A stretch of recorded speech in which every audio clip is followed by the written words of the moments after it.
Welcome to Missing the Mark, where we look for meaning in strange places. I'm Christopher.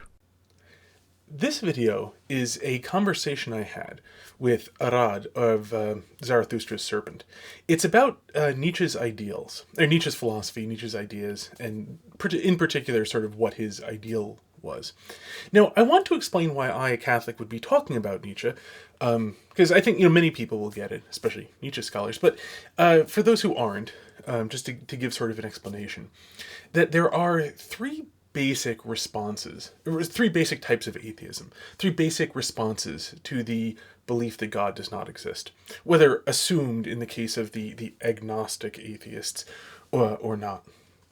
True agnostics are in a different category.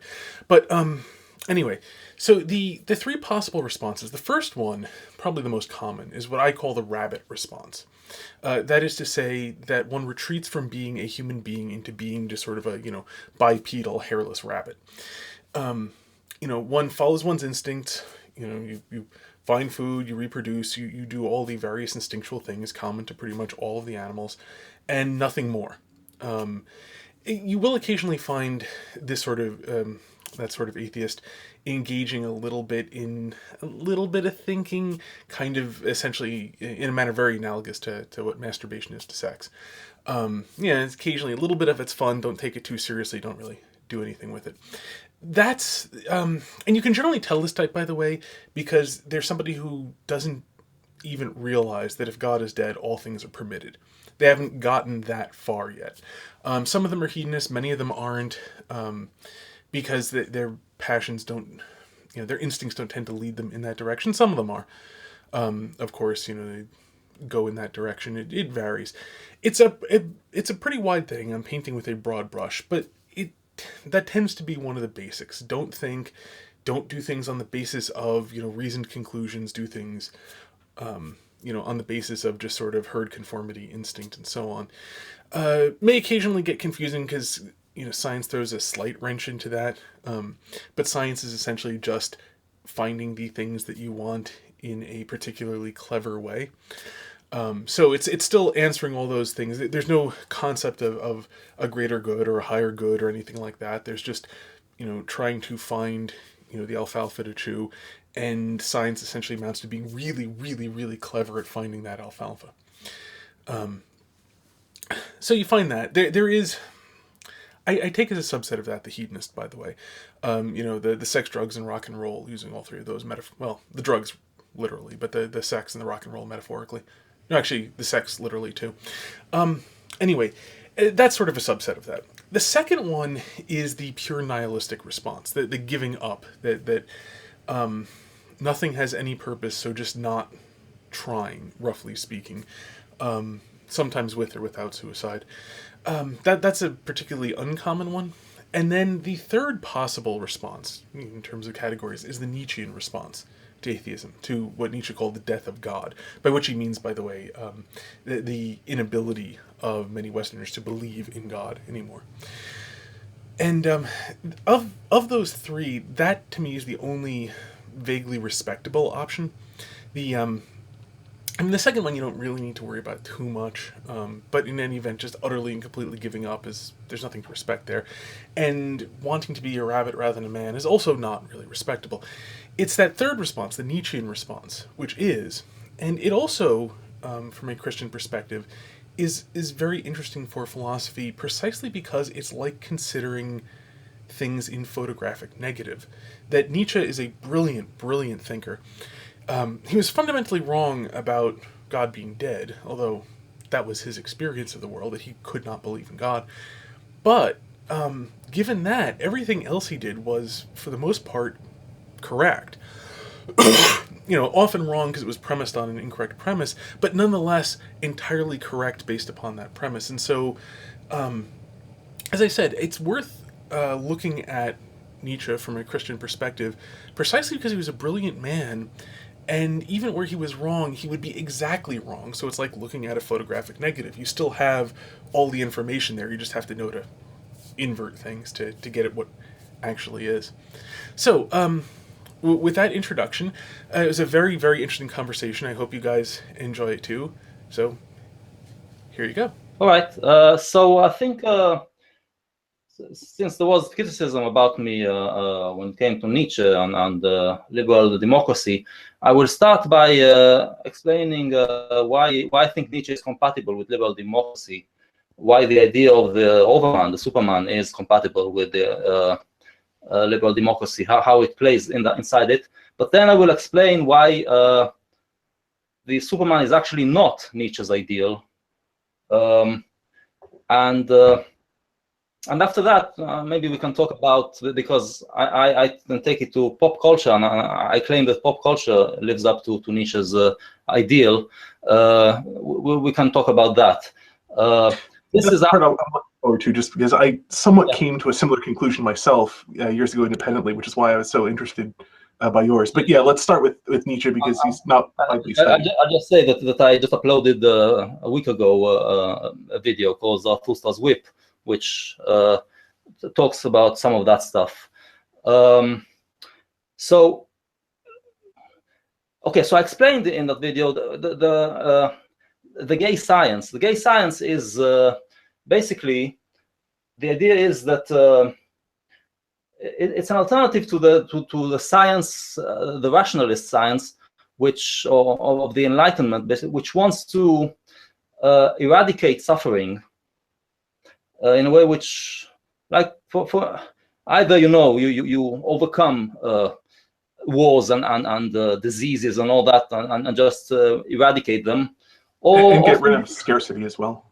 Physical scarcity, like food and resources. Things like Nietzsche claims that the Enlightenment philosophers disregard the fact that the universe is chaos, reality is chaos, and they created this little bubble from which they pretend, or they delude themselves that the universe is run by rational laws and all that, and they just created this rationalism. Basically, created this universe, which, with that, the rationalist thought, the Enlightenment thought,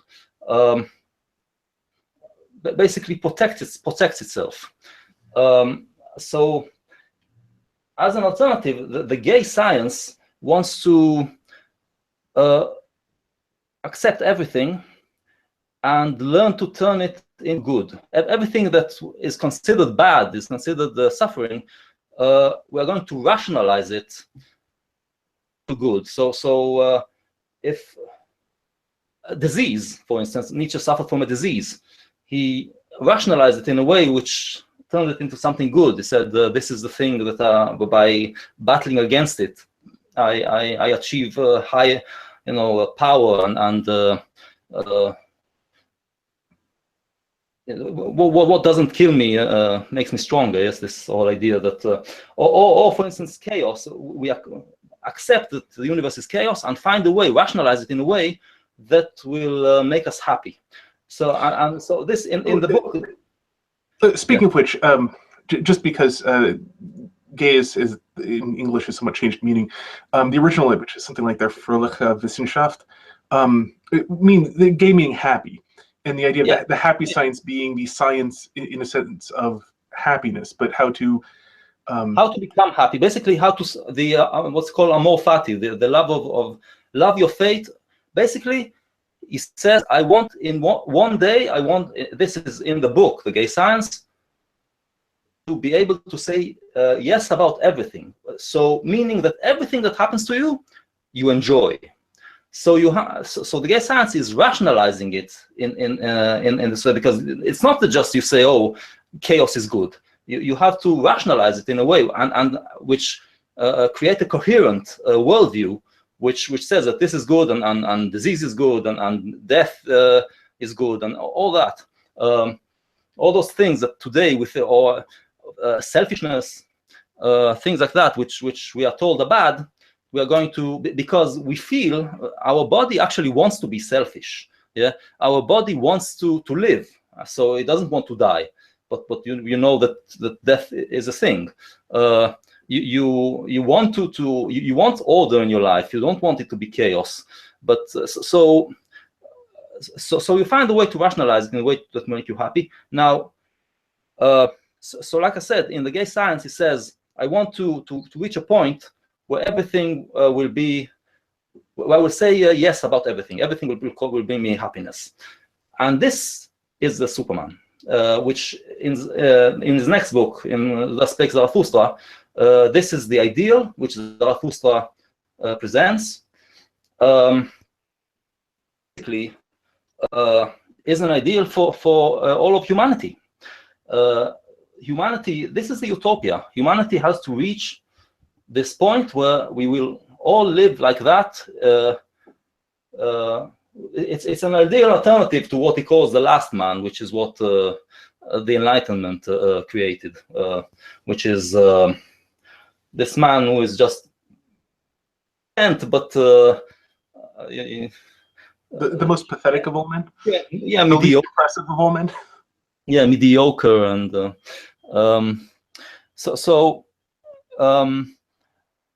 now how do we get there? So basically, and this is something that he develops in his book The Will to Power, which, keep in mind, this book he never completed it.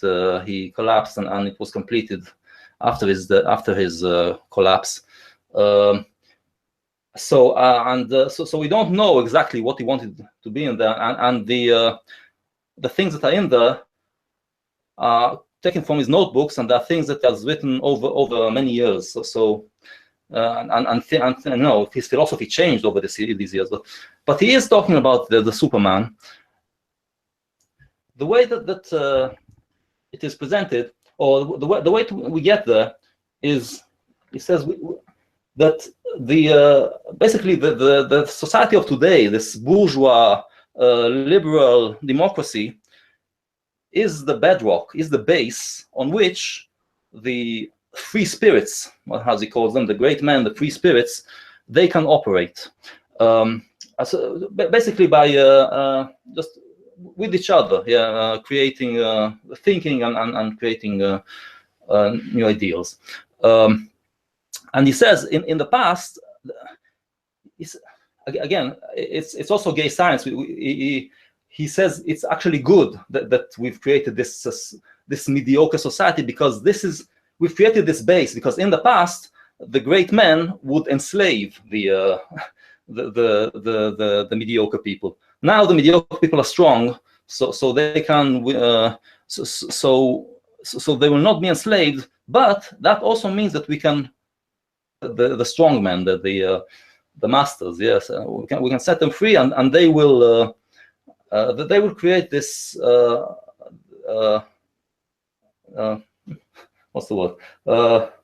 This layer of which is above, which is stronger, which the people who talk to each other, and from that, yeah. Is that by way of that in the past they'd enslave the mediocre people, and then be content with that, having accomplished that? But here, once the mediocre people have become strong enough, it precludes that possibility, and therefore they have to search for something higher than merely enslaving the mediocre. So, yes, in a sense, that strength is preventing them from taking the easy way out, forcing them to something better.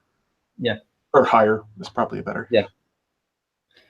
Yeah, because that's what he's talking in the past. Before Christianity, before that, there was the strong men who would enslave the. So with all these problems with Christianity and Platonism and all that, he said, okay, so it brought us to this level. Let's take it higher.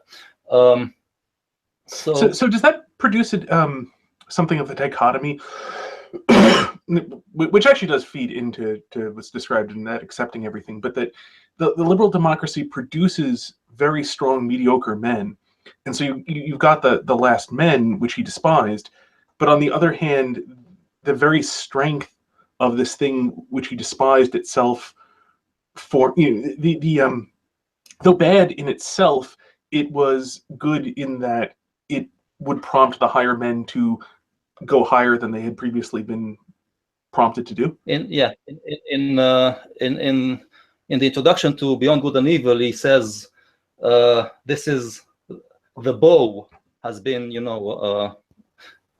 strong, and now it will shoot an arrow very high. So Okay, so from that layer of free spirits, the future lawmakers will come. So this is the future lawmakers. He's not talking about revolutionizing now. He says we're not ready for that yet. So the future, but when he says lawmakers, he's not talking about statesmen and politicians who will make laws for others. They will make values for themselves, and they will create values for themselves that will make them happier and stronger and happier, because this is the gay science. The stronger you become, the happier you become. Basically, stronger means that you learn to be happy with more and more things. Yes, but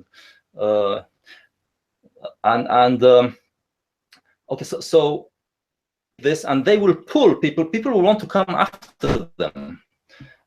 So it's not the philosopher king. In Plato, the philosopher goes back into the cave to save the other people. For Nietzsche, no, you do your thing and people will follow you. A good example for that is the fourth part of Thus Spake Zarathustra, which was written later. The original book had 3 parts, and in the end, Zarathustra finds his ideal and becomes happy. But he lives on top of the mountain, happy, and the people in the valley below him finally realize that God is dead, and the implications of the death of God. They realize that they're miserable, that they can't go on living like that, and they look for values. So they start climbing the mountain after Zarathustra, because they realize that he's happy and they want to be like him. So this is the so this is what he's talking about, and this dovetails perfectly with John Stuart Mill, with the liberal democracy. Because this is a society that will enable, and again, you have to set them free, and Mill talks about that as well. Yes, the individualists, the people, you set them free. You don't morality which wants to. This is the situation today. We have slave morality, and everyone is cut down to the level of the herd. SJWs are not a new thing. Yeah, it was the same. It was the same thing in different names. There's a great story in ancient Greece where someone went to some king for advice, and he took him out into the field, and he took a stick, and every stalk of wheat that was higher than the rest he cut down, and thus taught him exactly that lesson for how to maintain a happy kingdom, is to level everybody to homogeneity. So no, it's not a new idea. So both Mill and Nietzsche talk about that you have to let you have to set the individualists free, the free spirits. So basically, so to clarify here, with regard to liberal democracy, because I know this is a sticking point for many. When I say many of the Nietzsche, well, there are 2 Nietzsche scholars in my life, good friends of mine, others who studied him a fair amount that I've seen, and this seems to be a sticking point for a lot. So just to be clear, it's not that liberal democracy is in itself a good state, but rather it's more like an excellent petri dish in which you can grow the thing you actually want. Yes, that's the so that's your the idea. That's the idea. That's what he's talking about, and that's for now. In the future, and we don't know what it will be, but these future lawmakers will create values which the target is the Superman, but it's actually not really. It's the idea. Superman is an ideal which it's actually not really Nietzsche's ideal. You can keep it as a target, as that thing that you when you target towards it, you grow, you become stronger. So let's talk about that. So in Thus Spake Zarathustra, that's a Superman right at the beginning, and then he presents other ideas, and one of the ideas is the idea of kind of self-passing. Those are the moments when you create yourself anew in a stronger self. You create a stronger self when self-surpassing, you said? Self-surpassing, yes. You create a stronger self, which means you find a way to rationalize, to create a new worldview, which brings in other things that before brought you suffering. Now they bring you joy. And of course, you have to rationalize in a way that things that before brought you joy will not now bring you suffering. Yes, so you don't. So it's not easy. It's philosophizing. It's science. It's not like I said. It's not like you say, oh, I accept that and I accept that. No, you have to create the worldview that accepts. Because it's resolving, just to clarify, it's resolving a fundamental tension. This is something you spoke about in your video, Zarathustra's Whip. But there's a fundamental tension between our desire to understand the world as rationally ordered, which, I mean, you see this even reflected in just the nature of language, that language is rationally ordered and language describes the world. And we tend to think lingually. But if God is dead, there is no rational ordering to the world. It's all chaos. The Dionysian fury is the true nature of reality. And so the process that you're describing of saying yes to everything is reconciling those two, because you can't simply throw out the rational layer. I mean, you could, I suppose, with a metal pick, pith yourself or something. But unless you actually literally become like an animal, you can't throw out the rational layer. And so you need, the process you're describing is reconciling what actually is the Dionysian chaos below, and the rational ordering that is how you look out, is how you try to understand the world. So, right, that it's the hard work is trying to mesh these two in some fashion. Yes, and he creates the idea of will to power in that same chapter where he talks about self-surpassing. That's the first time he presents the idea of will to power, which is also the thing that makes up the world, which creates the chaos. But also, even before that, he talked about the two most joyful experiences. One of them, a Dionysian experience, which he talked about right at the beginning, which is when you disintegrate completely, when you in ecstasy, like in the bacchanals, in the orgies of Dionysus, you just lose yourself. You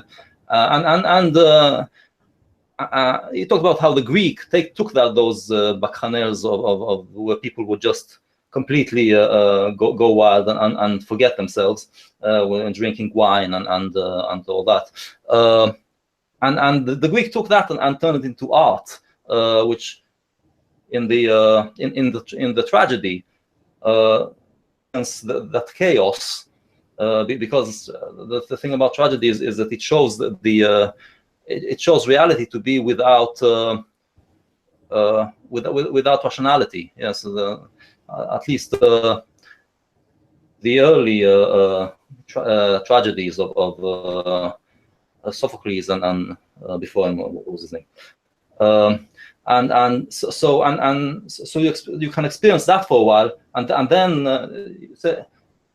this veil, that's what you call the Apollonian veil that we put on reality, which is the veil of rationality and beauty, and which the order. We put this veil of order on reality. In tragedy, the veil is torn, and in the Greek tragedy, the veil is torn, and we experience for a while the chaos, the Dionysian, and then in the end, the veil is placed back, and we can go back to our life, because you can't live in chaos. Yeah, you have to believe in order. You have to have order. So that's the Dionysian, but the Dionysian is very pleasurable. You want to experience it because it is ecstatic. It's the ultimate joy. So that's the ultimate joy in his first book. Then he presents another joyful feeling, and that's what he calls the feeling of power. That's when you impose your will on reality, which basically when you manage to own all the known facts and create a worldview which is compatible to all of them, you kind of impose your your will on the universe. You have created a worldview which enables you to kind of feel like you are in control of the universe, and you can live by it. But of course, since the universe is chaos, it's not compatible with that worldview. It's going to collapse in the end. But for that moment, it gives you that feeling of power, which is very joyful. In the self-surpassing. Oh, just forget the interruption, but that's what would be subjectively described as understanding. The what Nietzsche is describing as the imposition of your will on things, subjectively is what we describe as understanding the things. Yes. So he says you are not understanding. He holds it's an illusion fundamentally, yes. but yes. that's the subjective experience. Yes. Or at least, especially in the modern West, what people would describe as that, especially post would describe as understanding it. Yeah, and but in the self-overcoming, the self-surpassing, those two in his earlier book stood one against the other, because you live your life of power, where you live according to the worldview that you created, and occasionally you allow yourself completely and be taken. Those are two diametrically opposite experiences. Yeah, because in one of them you are in complete control, in the other one you lose control completely. But in the self-surpassing, they come together to create the most powerful, because you also feel the power, because you create a new self that is a stronger worldview, and your old self disintegrates. So you feel that this disintegration, there's something very joyful when you break out of your former self and you create yourself anew. Yes, so you feel both Dionysian, this disintegration of the self and the power, and this is what from that moment on he will call Dionysian. So a lot of people who Nietzsche interpreters don't follow the change in his terminology. The Dionysian after that moment on will be associated with this self-surpassing. With it's no longer just a disintegration. It has to be accompanied also by creating something, creating yourself anew. And when it's just disintegration, now we will see it as something, as nihilism, and as something which is negative, and he will associate it with the Romantic movement. So he basically rebels both against the Enlightenment and Romanticism. The Enlightenment, he says, is only rational. The Romanticism is irrational, and I want to bring them together to use my rationality, but also experience the Dionysian, the irrational. So okay, so that's the self-surpassing, and is the end point. Yeah, you self-surpass and you create yourself stronger and stronger and stronger, and at some point you're going to reach the end point, the utopia, where you have overcome everything. You are that's the overman. You've overcame man. You everything in the universe is now causing you happiness. You've moved beyond good and evil. Yes, you move beyond good and evil because everything is good. So there is no evil, and when there's no evil, there's also no good. Yeah, because it's not good loses its meaning as well. It's just happiness. It's just you don't define things as good and evil anymore. You just enjoy everything. And then he brings in this idea that it's not enough to find joy in everything. You will also have to rationalize the past, your past and the past of humanity, to show how it was all good. So why is it so important? And I was thinking about why is it so important for him to. I mean, this is something that we all do, right? Because if you have, for instance, you go through some experience that is bad, it's embarrassing, it's a bad memory, right? Let's say you fail at something, but then thing again, and you succeed as the failure of the past, and say, okay, I needed to fail to that was the learning experience, and so now you rationalize it as something good, something you had to go through to succeed now. So this is what it means. Yes, so you rationalize the past, and basically he says the Superman when we get to the Superman, we will be able to rationalize the past and say, okay, all that, what he calls the little man, all the things that the man that humanity has been, all those pathetic and bad things that humanity has been, was all necessary to bring us to this point. And I think the reason why it's so important is that there's this will to show that man is innocent, which, you know, that there was this like Leibniz in the 18th century creates this. It shows how God is innocent. Yeah, how God is not responsible for evil, and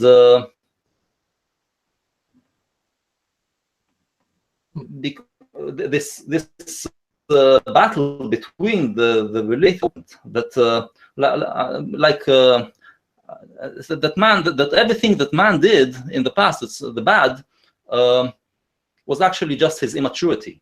So so this is behind Hegel and Marx, and we will reach that point where man is, because the idea is that man is actually innocent and it's not his nature. He's not sinful in his nature. It's just that he was immature. Yes. So I think that you find that in Nietzsche as well. This need to rationalize the past and to say this is we have to just justify everything that we were in the past.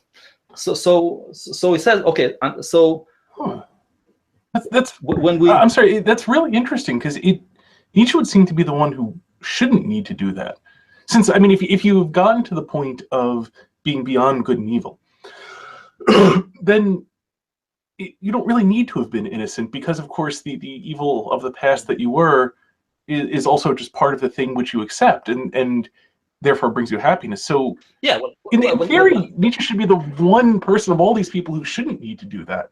Yeah. No? When you accept it, you actually justify it. So you say it was needed.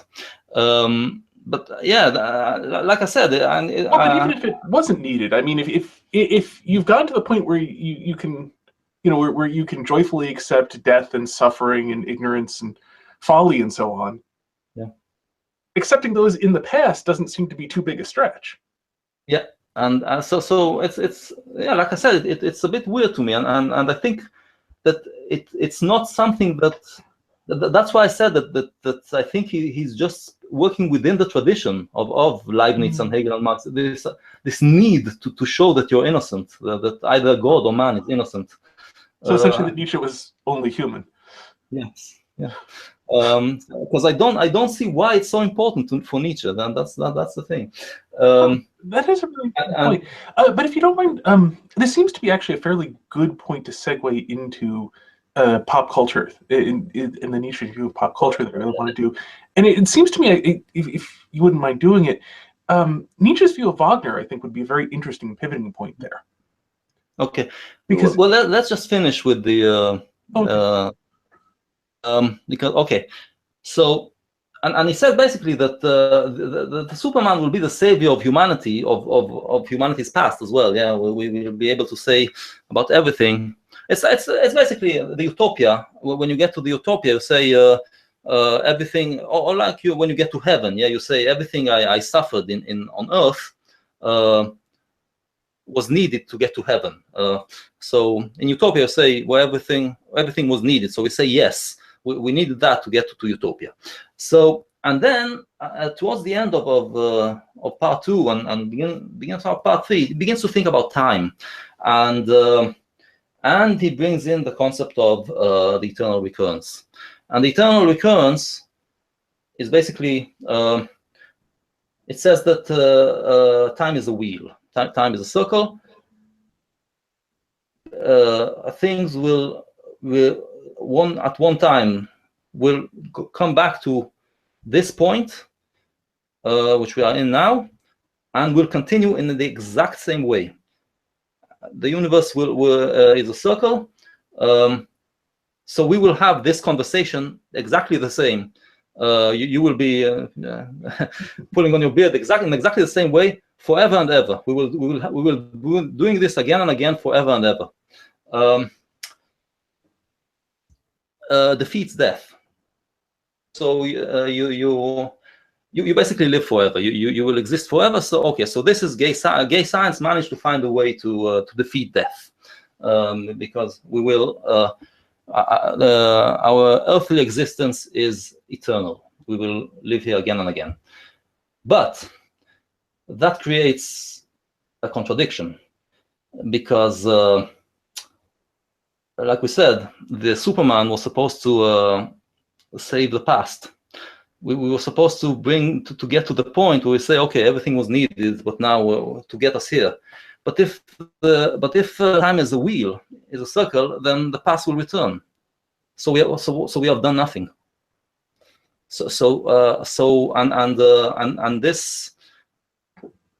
And this contradiction, he describes it as a snake that just crawls down his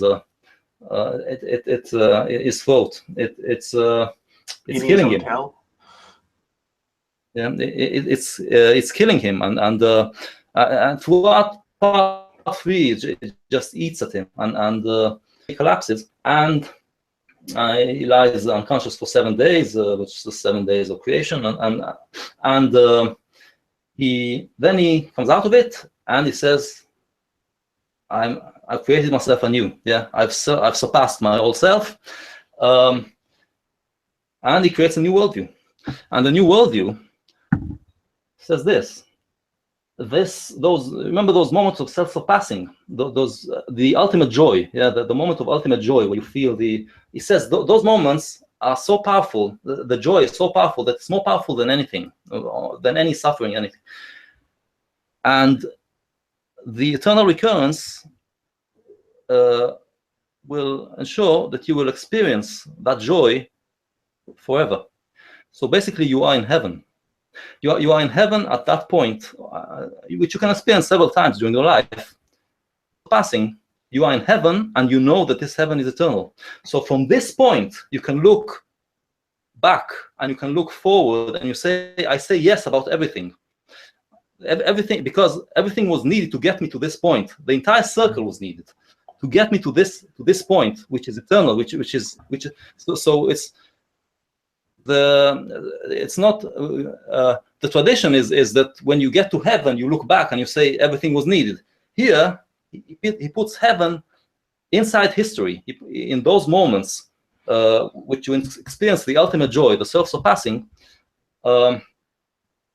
and at those moments, you say everything that has been in the past was needed. It's a circle, so it's not. Everything that has been in the past was needed. Everything that will be in the future was needed to get me here. So I say yes about everything. And with this, he becomes the savior of actually the savior, because he says yes about everything, about the entire universe, about the eternity of the universe, yes, about the entire circle. And this is the new. So he has taken this thought of eternal recurrence, which was the most the thought that brought him the greatest terror, and made it the most joyful thought. Have you seen the movie The Tenant, Roman Polanski? No, I haven't. Okay, he shows the terror of eternal recurrence very, very nicely in that. So he took this thought of terrorizing thought, this terror thought of the eternal recurrence, or that you will live again and again the same way, and he has made it the most joyful thought, because he says, because of that, we are going to experience heaven again. We are going to be in heaven. So from that moment, it's not about the future anymore. Yes, you still put the Superman in the future, and as something you can aim at. But the important thing are those moments of self-surpassing, those ecstatic moments of creating yourself anew, destroying your old self. Those are the most joyful, the ultimate joy. It's more joyful than anything. It's more powerful than any suffering. So at those moments, you say, I want it. I want this moment. Everything that happened all the suffering that I went through, all the suffering that I will go through, I say yes about everything because this moment is worth everything. And this is the ideal. So this is the ideal. And okay, so this is Nietzsche. So yeah, and I claim that the spirituality of pop is Dionysian, because what we find in the pop music styles of the 20th century, there's this idea of there's this. It's all based on ecstatic experience, a Dionysian experience. Every style, like rock and roll, every style has its own experience, ecstatic experience at the base of it, which is what the fans of the style want. This is how they judge every record. The fans of rock and roll, what they ask is, does it rock? No, this is fans of rock, basically. Does it give you that experience of rock and roll? The fans of funk music, is it funky?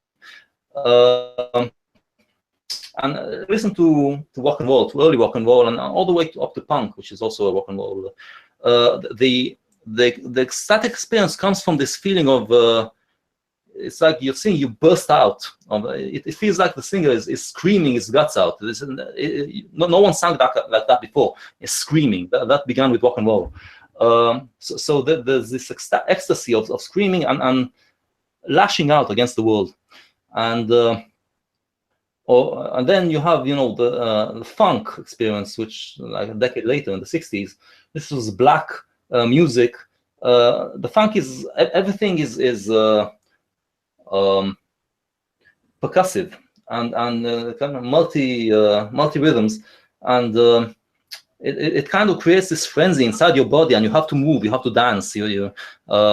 So for instance, and for blacks, this was very liberating, because first of all, it was they would always say that blacks are funky. Yes, that they are more animalistic, so they smell. Yes, so they took this bad thing that whites said about them and turned it into, we are funky. We are closer to nature. We dance. Yeah, well, this is we go back to, basically we connect to Africa through that, to our real, through the ecstatic dancing, to our kind of tribal dancing, to our real essence as black people. And when I funk music, it was very hard for me at first, because it's the funk of early 70s. You had these long, like 8 minutes of a track, which feels like it doesn't go anywhere, because as white music progresses, funk is circular. It just goes back and back and back to the one all the time, and eventually I realized this is the liberation. I have to liberate myself from the need to progress in order to enjoy funk. Learn how to just stand in one place and dance. And so every style has its different kind of ecstasy. It liberates something on the expense of something else. Or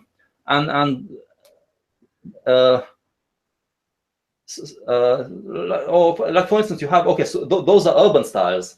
You have, let's say, country music. So what's the experience of country music? It's to be country. It's you kind of feel like this music kind of liberates you from the urban world, which is kind of because of all the sophistication, it kind of twists you and corrupts you, and you connect to something that is more more simple, more wholesome, more rootsy, more connected to the ground. You have to connect it to tradition, funky music. Yeah, it's not country music. So you have that tension between. I mean, you have that tension between rock and roll and funk. Yeah, you can have music that is played with rock and roll instrument, but it's funky. It makes you feel like you are. You live in a rock and roll world, but you liberate yourself through the funk, or vice versa. Or if you play country with mix it with rock, you can make you feel that you liberate the country part of yourself, or liberate the urban part of yourself from the country part, if that's what you want. Yeah, if you come, let's say you're actually drawn to the city, and then you have religious music. You have gospel, which is very ecstatic, the black gospel, and it has this tension with, for instance, soul music was a combination of gospel, of religious gospel and secular rock and roll and R&B, which were brought together. And in soul, you have that. You can have songs that you go to the religious, or you kind of liberate yourself from earthly, the divine, the religious, or yourself from the religion into the secular. So every pop style of the 20th century had that. Like I said in my video, the genius here was David Bowie, which understood that, and every record in the 70s, he would release in the 70s. Every year would release a record. Every record, the first track is basically describes a crisis which his previous self came to, and basically creates a new self. The album creates a new self, and he would actually give names to those selves. Yeah, he would have a new identity every year, So this is kind of the Nietzschean thing of just self-surpassing all the time. You create yourself. It was always ecstatic, always to some basically by mixing together different forms of music and culture, creating something new, and then basically a new set of values. This is connects to what you talked about in your video. That you create new values, but then it lasts only for a while, because it's not actually the truth. It's just that thing that you impose on chaos. This set of values that is temporary, which is joyful, because only as long as it's basically, as long as it's Dionysian, as long as you are liberating yourself from your former self, and then eventually it kind of when you have liberated, it kind of calms down, and eventually it becomes stagnated and boring. Now I think that pop some differences. Nietzsche was individualistic. And in pop, it's the realization is that it's actually tribal. It's when someone creates Bowie has this. It's always this new identity is kind of like a messiah, which you bring a new set of values, and some people are the fans. Yeah, the fans of the star. It touches some people which feel the same way, that they need it touches something in them. And they create this subculture of which lasts for a while, and which is very. At first, there's this unity, because the feeling of unity and look, I think we kind of experience it now in what we are doing in this kind of sphere of which we created on YouTube. Which, to me at least, it's very fun and exciting that suddenly we talk to, I get to talk to people from first of all, from different the world. But we've come together from many and many worldviews have come together, and the reason why, but because we have a sense of purpose, because we are trying to defeat something. We're trying to defeat this. Regressive left thing, and basically surpass it, to create something better. So we are feeling like this sphere that we created has a sense of purpose, and that gives it. So as long as you feel like you need to, you are in the process of surpassing something, it gives you purpose. So and that's the Nietzschean. Yeah, you don't. It's not that you want to get to someplace. It's the struggle itself, the surpassing, the process of surpassing something, which is now. It's in the present. It's not something that you aspire to in the future, a future utopia, but you're trying to overcome something now. And once you overcame it, once the new self, the new identity has been established and wins, it basically becomes boring. And Nietzsche said, everything that I create, I become its enemy, because once you've created it, it becomes a structure which you then want to destroy. Actually, that brings up a very interesting point, which is that it seems to me that the whole Nietzschean. There's an. Are you hearing the echo by any chance? Echo a little bit. No. My voice is echoing back, which could be. All right, it seems to be better now. In some cases, it could bounce off and come back from your speakers. But anyway, seems to be resolved. There does seem to me to be a problem in this, which is the process involved. If you haven't, especially if you haven't entirely bought into bought into might be the wrong term, but if you have not experienced the revelation of the eternal return as a joyful recurrence, justified by the moments of the surpassing, wherein the chaotic and the ordered are meshed together for a brief moment. If you haven't concluded that justifies everything, that the process of surpassing seems to be especially difficult for a person with a good memory. Because every time you do this, you will then remember that the moment of surpassing was followed by it becoming boring. And it seems to me that for anybody who has not concluded the same thing Nietzsche did about the eternal recurrence, this is going to become massively discouraging to continuing in that process. Oh, no, I mean, you remember that there's always the new thing. And I mean, look, Bowie went through that. He has an album called Station to Station, which says, "What am I doing? I'm just moving from station to station." Yeah, with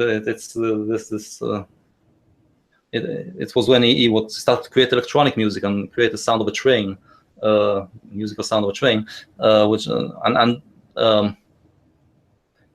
so he said, "Well, I'm just moving from station to station. This is meaningless." But yeah, he had that crisis.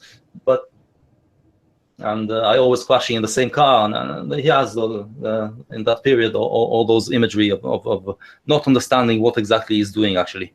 No, I think that since you remember that there's always the new thing, you are just going to again and again do it, and you can live a fun life, just again and again creating yourself, again and again surpassing. Now, by the way, we kind of skipped over Wagner. Who, my understanding was important to Nietzsche, and whose views, Nietzsche's views of Wagner changed over time too, as I understand it. So, could you give me a brief? Because of course, Wagner has some incredibly, astonishingly powerful music. Yeah. I mean, he's well known for the power of his music and the degree to which his music can sort of fill one and so on. So, could you just briefly describe how Nietzsche viewed Wagner? And are you familiar with Schopenhauer? Differently, your view on Wagner?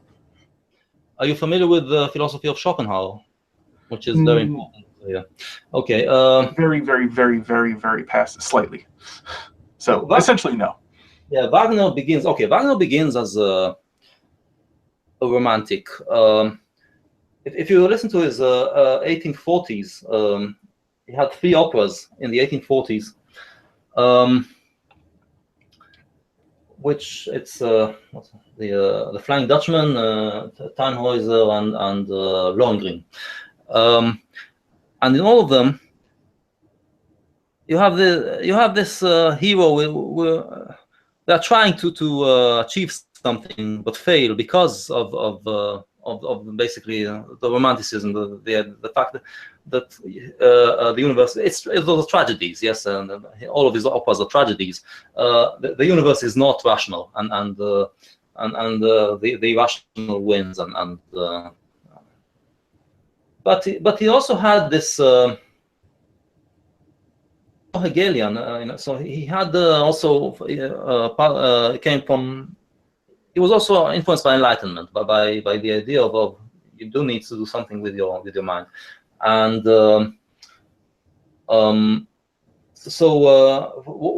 there's this strand of Hegelianism which was leftist, which is personified mainly in Feuerbach, and later in Marx, but Feuerbach.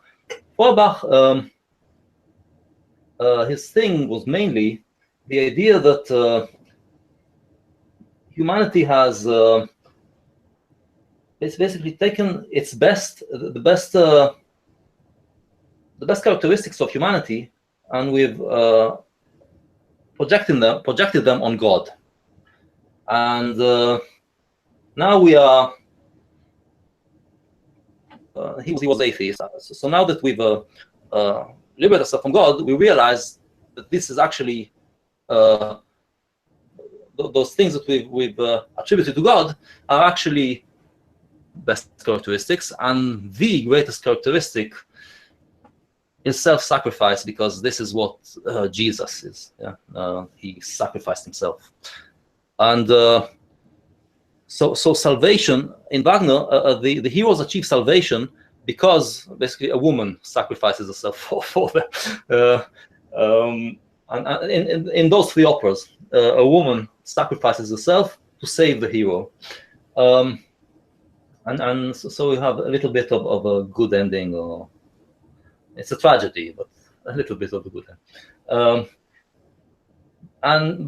He also He was actually a revolutionary, Wagner, and he took part in 1848 thing in Germany and all that, and he wanted to create. So he didn't believe in this, that in the ideal of enlightenment we can create this completely rational society, but he believed that through art we can bring together the rational and the irrational, but basically. He also believed that reality is irrational at its core, but we can impose our rationality on it and create structures and all that, and through opera as a thing to do it, because it has music which is the irrational, the formless. Yeah, it has no form. It's music. And on that, you impose form, which is theater, and every other form of art. Actually, his opera was took every existing form of art he put into his opera. It was kind of this multimedia thing, very progressive, very innovative at the time, and he believed that when you can basically create. This would be the pinnacle of his opera house. Would be what the theater of Athens was, which where the values are created. Were so he was building his opera house in Bayreuth. So basically, creating a society which will take this side of man, which is irrational, and give it form. So we don't go in the way of enlightenment, which completely rational, but we take the spiritual and give it form, and we do it through art, and that's a model also for society. That's how we create the utopian society, which he started to work on his opera, The Ring of the Nibelung. In the 40s already started to work on it, which was supposed to be this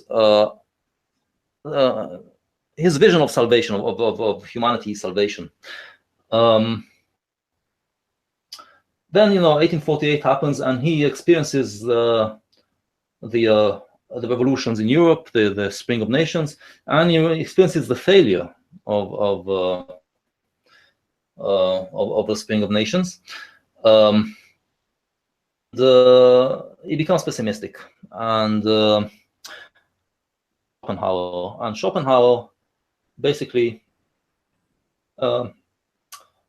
doesn't believe that there is progress. He believes that basically humanity is chaos.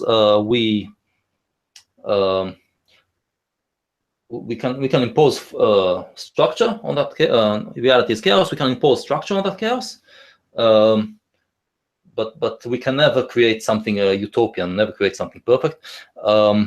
And for him, the ideal was basically learning to give up on the self. It was quite affected by Buddhism, Schopenhauer.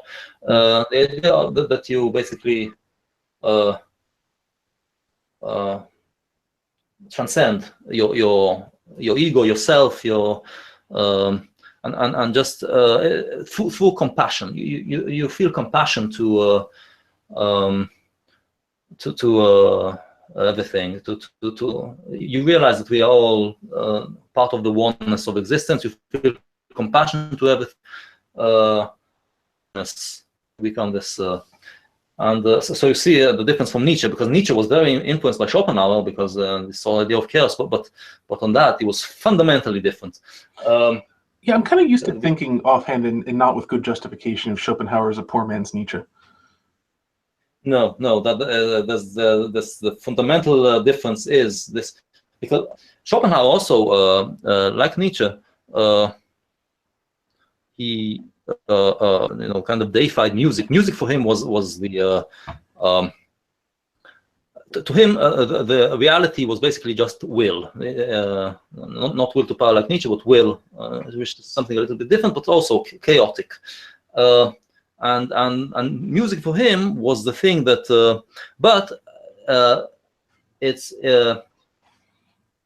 because of that, because it's chaotic, it causes it's suffering. For Schopenhauer, human life is suffering. So he was an atheist, but quite Buddhism and Christianity. So the idea of suffering. Of human life as a life of suffering because of this chaos, and music kind of because it's a representation of this chaos. You kind of get to distance yourself from it through music. But so he wanted to distance himself, whereas Nietzsche actually wanted to lose himself in the chaos. Right? For him, it was joyful. For Schopenhauer, the chaos was suffering, and for Nietzsche, it was joyful. That's the fundamental difference. Even though they both saw music, they both Nietzsche was very much influenced by this idea that music is the expression of this will and the chaos. But for him, he wanted to become part of it, and Schopenhauer wanted to distance himself through compassion. Through compassion, you manage to transcend it. It's very hard, but yeah, when you basically manage to transcend the self and become completely without selfishness and without. So Schopenhauer, Wagner discovers the philosophy of Schopenhauer. Now, this is in the 1850s, and Schopenhauer wrote already in, I think, 1818 when he wrote his book. But it took a few decades until it was discovered. And so Wagner discovers Schopenhauer, and then he starts to actually look at. He starts to interpret to himself everything he did until now through Schopenhauer's eyes. So this self-sacrifice of his heroines is now an expression of compassion, of giving up on the self, compassion and all that. And so you see this. So you see, it becomes Schopenhauerian, and he has this opera. Tristan and Isolde, where both the man and the woman sacrifice themselves, and so they both transcend the self, and now, this is not something Nietzsche would have approved of. no. And okay, so Nietzsche, and Nietzsche is a big fan of Wagner, and this is basically when in the 60s he actually meets Wagner. He goes to his home in Bayreuth, and introduces himself, and Wagner makes him his protege. Wagner basically says he realizes that this is a brilliant young man, and he basically, Wagner creates this kind of court, for himself. In Bayreuth, he basically turns it into his town. He builds his own opera house there, and kind of has his own court and he wanted Nietzsche to be his court philosopher, but he didn't realize that Nietzsche was too brilliant to be someone else's philosopher. So now they both idolize Schopenhauer at this point. So Wagner is still working. It took him 25 years to work on The Ring of the Nibelung. It ends up being operas, each one like 4 hours long or something like that. It's like a 15 hours thing, so it's basically about someone trying to create there's a perfect world and failing. So you have this.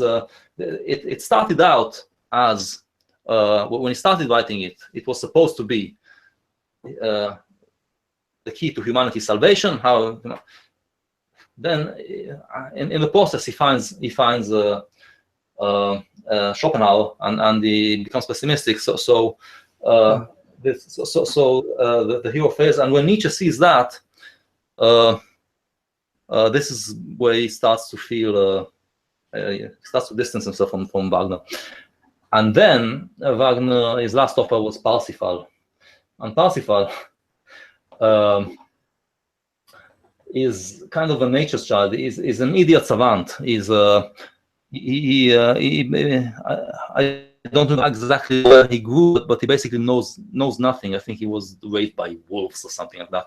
He knows nothing, and so he's a total idiot. And but he and there's this sick society which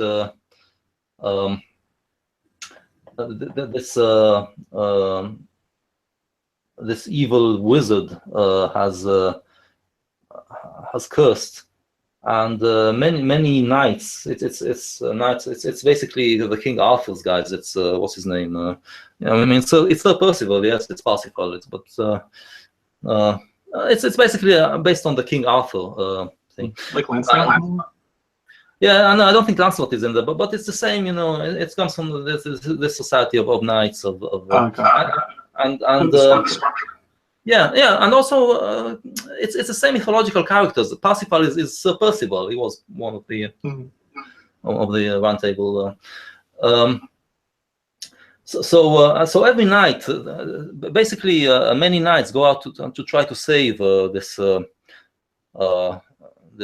society, but they all fail because they have this because the wizard Klingso, he has this seductress who manages to seduce them sexually, and they fail because of that. And Parsifal, because he's such an idiot, he lets this. There's this old man who is kind of Schopenhauerian, and he's already beyond the self, and he becomes Parsifal's teacher, and he teaches him basically to not give in to his to his desires, and so because of that, Parsifal manages to defeat, to basically not be seduced by the seductress, and defeat this this wizard and cure that society of knights from its curse. So that's salvation, and it's salvation that's brought through basically transcending the self, transcending the mind, because he's an idiot.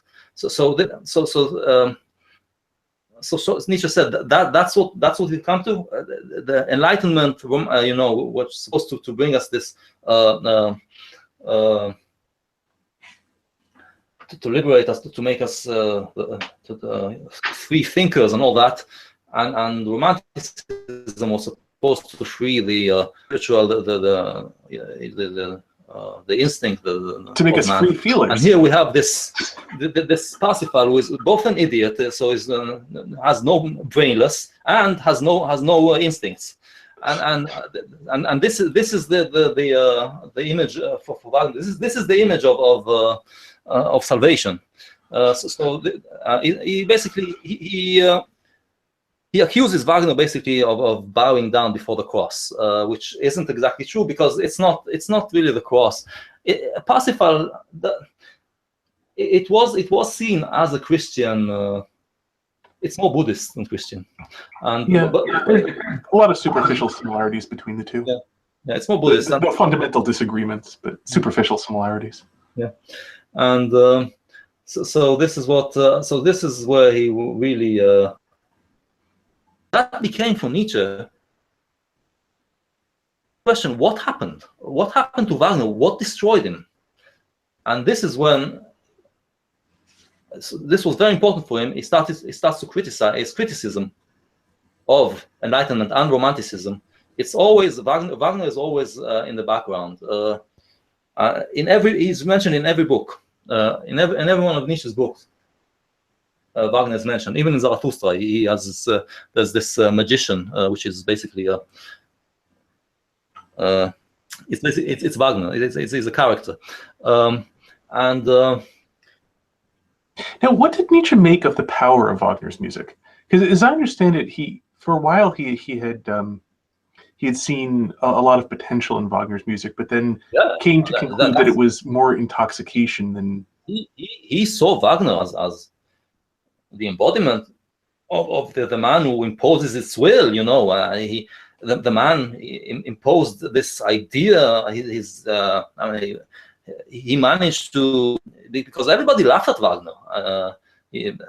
Opera wasn't seen as this. It was seen as something that housewives listened to in the 1850s. And Wagner came in and said, "No, this is the highest art form," and everybody laughed at him. And he managed to and nobody at first wanted to. He was also chased because he was a revolutionary. He was also had to run away from the authorities and all that.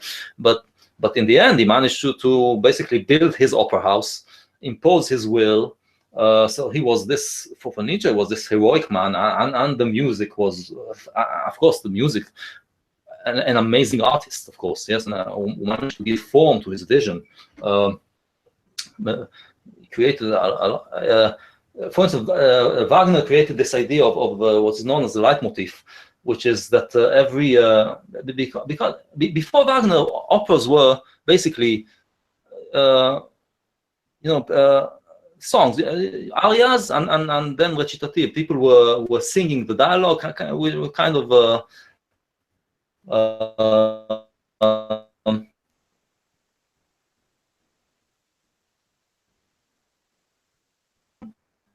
And then music, which it's always you can listen to this music even if you're not watching the opera. It has to be musical, and there's this, because he wanted the opera to be this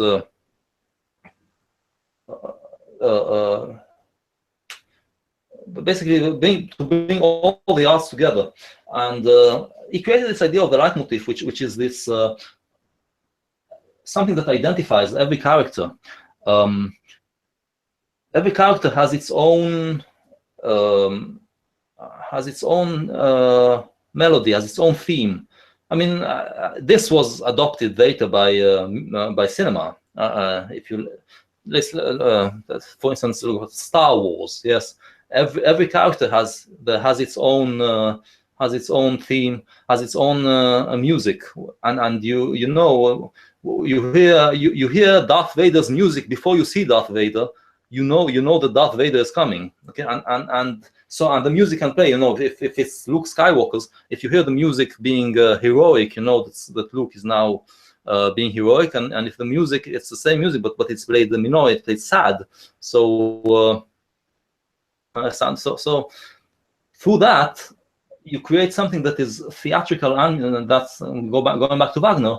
It's both theatrical and musical. Yeah, it's the music gets is part of the character, and his ability to bring it all together, to harmonize it. Yes, so because you have also every theme, every concept, every idea also has its music. Like in Star Wars, for instance, the Force has music, that is connected to a theme.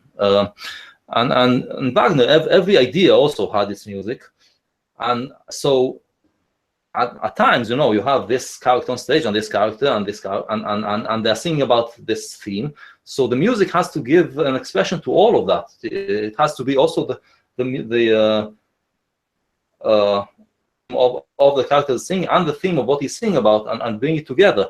So that's why it took him 25 years to work on that. He was a genius. So Nietzsche really idolized him, and he saw him as this someone who is the expression of power, of someone who imposes his will. And then he sees Parsifal, and what happened to Wagner? Well, how does such a man bow down before and say gives up on intelligence, gives up on all that. Yeah. Now, putting these two together, that is to say, the pop of the 1850s and the then the pop of the 1900s and onwards, because it seems to me there's an interesting tension between there is the self-surpassing you described that in each time one experiences that revelation, in a sense of experiencing this completely new way of looking at the world and transcending the at least moving on from the previous way of looking at the world, when one essentially switches fandoms in a loose sort of sense. But there's also within pop the danger of getting somebody like a Wagner who is essentially a master, that rather than being a that you can have a sort of group self-surpassing, but you could also have, it seems to me, somebody who is simply powerful through music and imposes their will upon the group, so that rather than having a self-surpassing, you have a master-slave relationship. Look, this is what it was actually in 20th century as well. Every rock star from Elvis onwards was basically a model, an idol, which people would imitate. But they could also express. Again, like I said, they connected to. There was something liberating. The image the image of those rock stars had to be connected to the music somehow. It had to basically be the form of there was a way of every like I said, there is those every style, but the styles also had a subculture, and the subculture had its own look, and so rock and roll, you had the rockers, and for psychedelic music you had the hippies, and for punk music you had the punks. So it was this subculture. They had their own look, and the look, if you understand it, you realize how it also connects to the experience. It's basically giving form to that truth that they find through the experience, this thing that they liberated. And they create the customs and all that. But it is, of course, in those times, in the 20th century, there was, of course, the leaders, which are the musicians, and the fans, which they can create themselves. I mean they can give expression to. Okay, so you, let's say you are a Bowie fan. Bowie has his look. You adopted a very distinct in the 70s. Nobody looked like Bowie, even though he changed every year, so they had to change with him. But whenever he changed, he looked like no one else. And his fans would adopt the look, and sometimes they didn't. Sometimes they would stay in, and they didn't go along with him. And they would feel that he betrayed them when he moved to. But the fans who understood it would adopt it, but also bring their own thing to it. Okay, so you could have that. Now, the thing that I talked in our previous talk, this is something I think that in the video you made about, you kind of mixed up, because I was then talking about the 21st century, and basically in the 21st century we are out of this epoch. We are no longer in this pop where music is the thing. The internet has basically created this thing that you don't need. The rock star was the thing that brought people together. Yeah, and he or she created the image, and kids from all over saw it. It spoke to them, to something that was repressed in them. By adopting this image, they liberated themselves, and they came together in a subculture. So you needed that. With the internet, you don't need that anymore. You can find each other without the need of this figurehead. You don't need a figurehead. So that because of that, music lost its power, and so the thing that is happening now, for one thing, in the past, in the 20th century, like I said, you basically created a self, an identity, which was your new self, and you came together with other people who felt the same way. You created your own world. The world would crumble. Nowadays, you can experience many identities, basically through tabs on your browser. You go from identity to identity, yeah, because you have those communities that you're part of. So now this pluralism of identity, which you experience, it's no longer this pure one identity, and in this age of the internet, those little worlds are expanding into universes, and this is the thing that I was talking about. So you have it's no longer in the past. Okay, the artist Tolkien would write the Lord of the Rings, and that's it. It's there. The work of art is there. Today, it never ends. Everybody adds. You write fan fiction, and you create all sorts of customs, and it's not one creator anymore. Now it's turned into mythologies where many people are creating this world. Every world is just expanding. It becomes a universe, expanding and expanding and expanding. So this is a new thing, and here's where I think we have basically the Nietzsche moment is ending. Yeah, we are kind of surpassing the Nietzsche moment, because I don't find Nietzsche in that. That's something new, and we are just at the beginning of that, because the thing I talked about is that in the future, when video games will become more sophisticated, these universes, we will be able to actually live in those universes and work in those universes. Okay, so you want to live in Middle Earth, in the universe of Lord of the Ring. You can become a wizard. I mean, they can create this. The programming will create this hidden abilities to do stuff, which you will have to decipher. Yes, you will have to find it if you're with, or you will have to pay someone to teach you how to do that.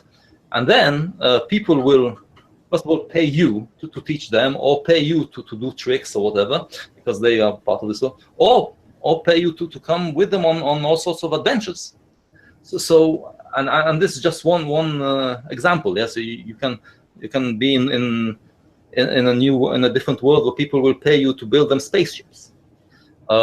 Things that so we are coming into this. We are moving, I think, into this world. Robots will do everything, and we will spend most of our time in those virtual worlds. So this is where I see the future going, and this is something, this is the pop culture of now already beginning to create those universes. So right now it's a little bit boring to me. Those kind of universes, it's not that exciting to me at the moment. But I think I see it in the future expanding into something very interesting. But yes, so I don't feel the Dionysian in today's pop culture. That's the so that's interesting. And by the way, one thing, I think it's a good time to wrap up because we run about 90 minutes. It's a long time. Although there's an interesting thing when you mentioned changing identities by changing your browser tabs, that in theory, I think you could have something where you could have that self-surpassing with each click of the browser tab as you shift from one identity to another. Although again, you would need an incredibly short memory in order to not remember for it to really be a self-surpassing and not just a return to what you're already familiar with. Possibly interestingly tied in with the way people are observing attention span is shortening. But anyway, just kind of a curious thing. But anyhow, to wrap up, thank you very much. It's been a very interesting conversation. And, we should do this again. Yeah, be good. And so thank you very much for explaining Nietzsche. It's a very underread philosopher.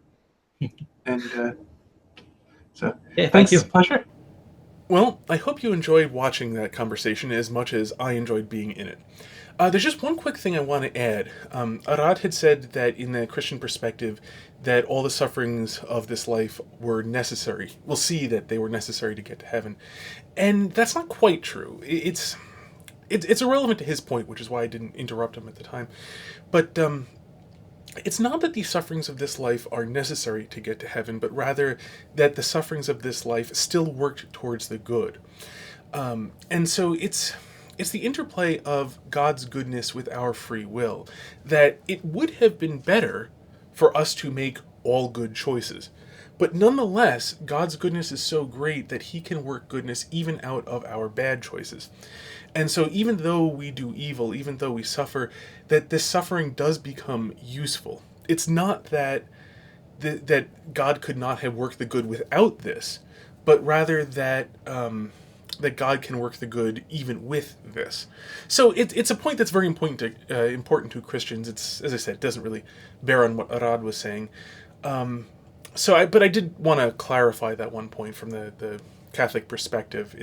It's a little different, although in both cases, his point was basically about looking back on the sufferings and the imperfections of the world and seeing that they were not actually in vain.